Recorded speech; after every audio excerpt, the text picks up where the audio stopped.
In this week's Parsha, Eliezer, the servant of Avraham Avinu, is sent to find a wife for Yitzchak.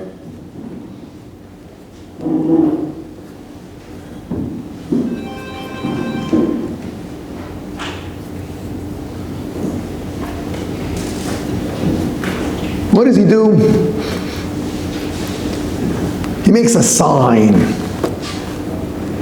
I don't mean a billboard.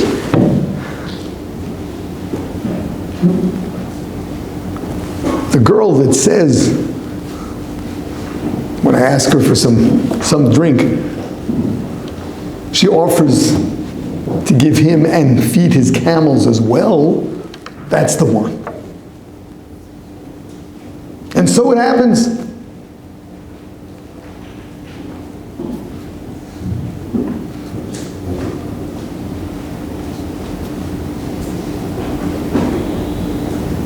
What does he do? As soon as that happens, actually when she finished bringing water for all the camels, which apparently is major difficult work. Camels do drink a lot. So he gives her the jewelry as Kedushei Shlichus. He's serving as an agent to have her married to Yitzchak. And then he asks her who she is. And lo and behold, this is actually Avraham Avinu's family where he sent Eliezer to in the first place. And he bows to thank Hashem.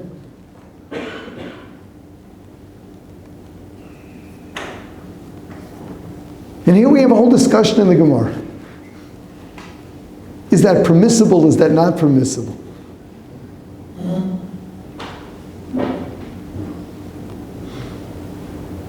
He made her Yitzchak's wife before asking who she was. But that sign was remarkable. She said exactly what he said she would have to say. And it was something abnormal. To draw water for all the camels.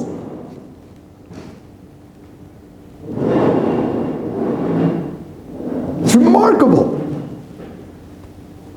You can be sure that's the right one.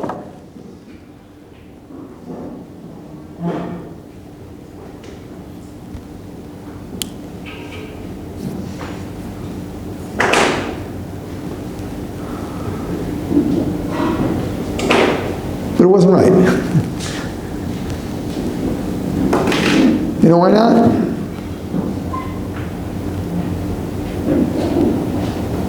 You know, I know we're very big on these hashkacha pratis stories.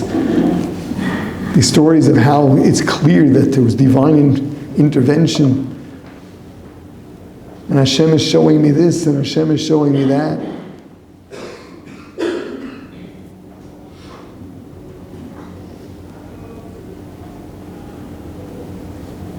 That's not the way we make decisions.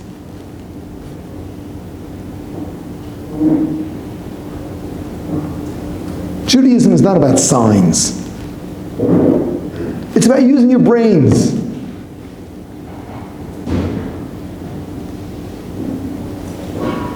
Signs are nice. But you don't decide right and wrong on the basis of signs. Right and wrong are decided, are determined by right and wrong.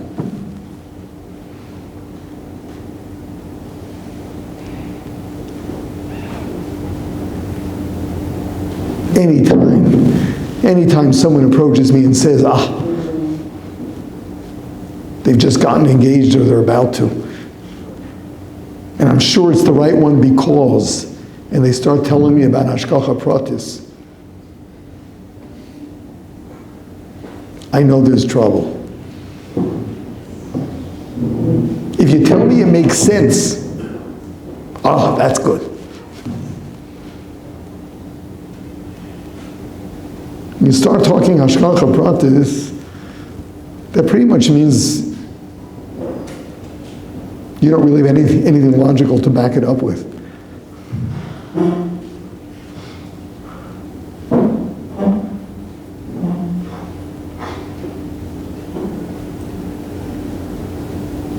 You know, it's become part of our culture.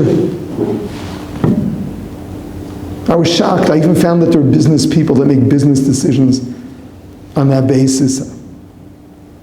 What to invest in.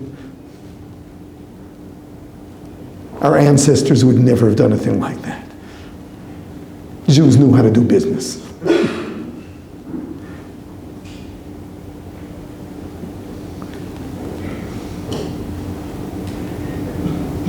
Don't corrupt Judaism.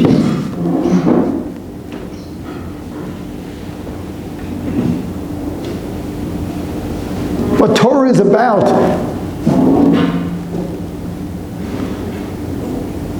is, come on, use your brains.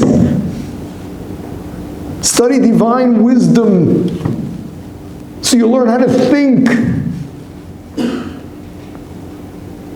You learn how to be rational. You know what's straight thinking and what's crooked thinking.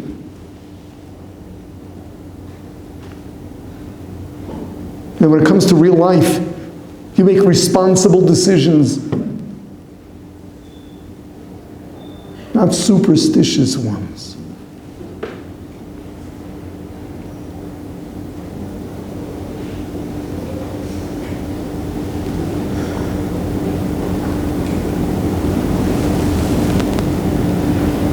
So many people into the segulahs thing.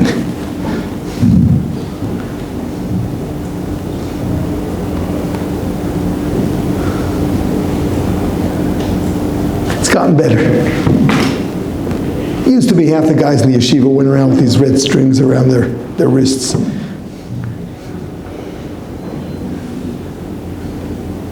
I'm hoping it's because people have matured. And not just because they don't go to Kever Rachel anymore.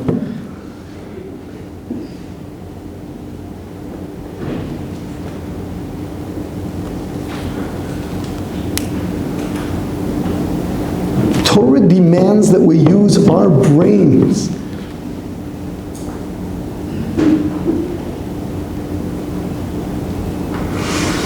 Talmud Torah Keneged Kulam.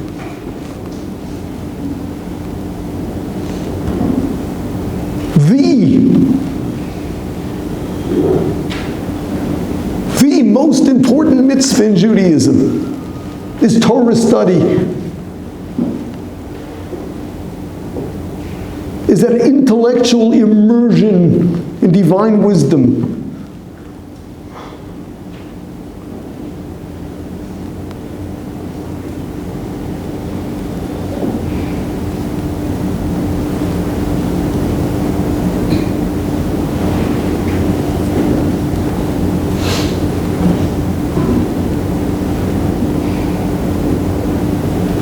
True, there were great Jews that performed miracles. But the people most respected were the people with the brains. Chazal tell us, Chochom odif minovi. The wise man is greater than the prophet. Now, first of all, to be a prophet, you have to be a major Talmud Chacham.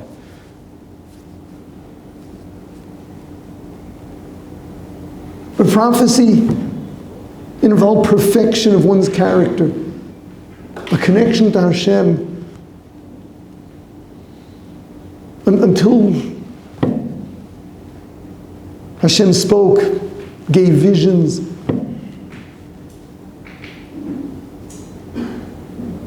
And they told us what would happen. And in the days that prophets walked the streets, you could ask him anything.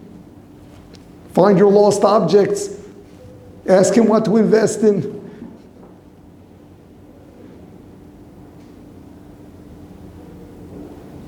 The Torah teaches us that if a prophet says something's going to happen and it doesn't, he's a false prophet. Why does the Torah have to tell us that? Because that's only with regard to a prophet. What if someone wise predicts the future and it doesn't happen? He's still wise. He will only lose his status when he starts saying things that are nonsense.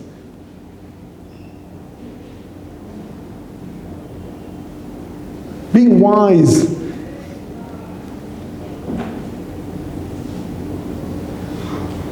one who has studied, one who has built, he's built within himself a greater ability to understand, and understand with depth and with nuance,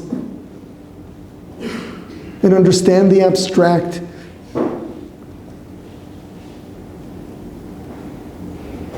And is capable of extracting from Torah everything you need in life. He's greater, even though he makes mistakes.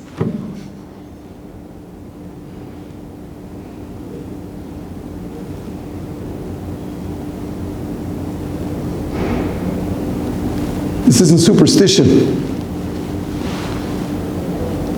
The halach is, when you wash your shower, I mean, it's practical this way anyway, but you're supposed to wash your head first, out of respect for your brain.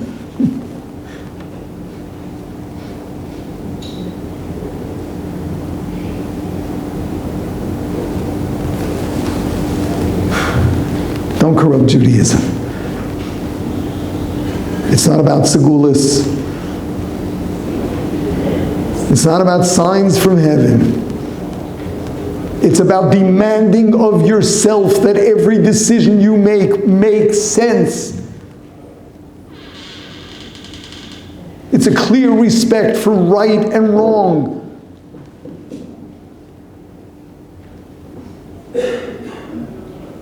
Get it straight. This is what it's about.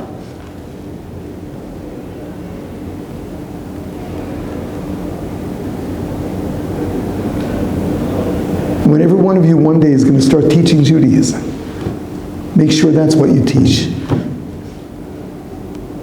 I know the Hashgacha Prata stories are heartwarming.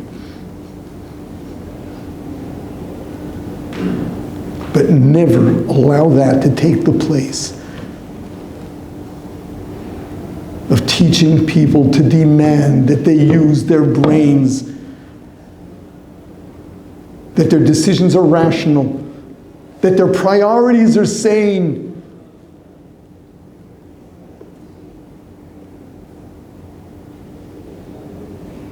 Don't blame it on a sign from heaven.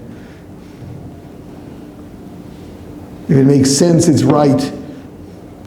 And if it doesn't make sense, it's wrong. How it turns out is irrelevant.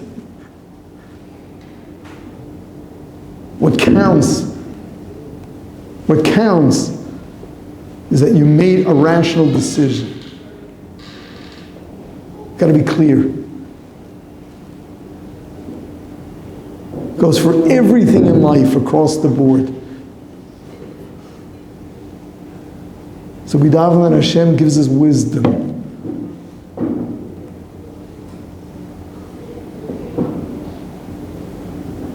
Instead of asking Hashem for signs, ask Him for wisdom. The ability to make a rational decision. See past our biases and really always choose the right path, come what may.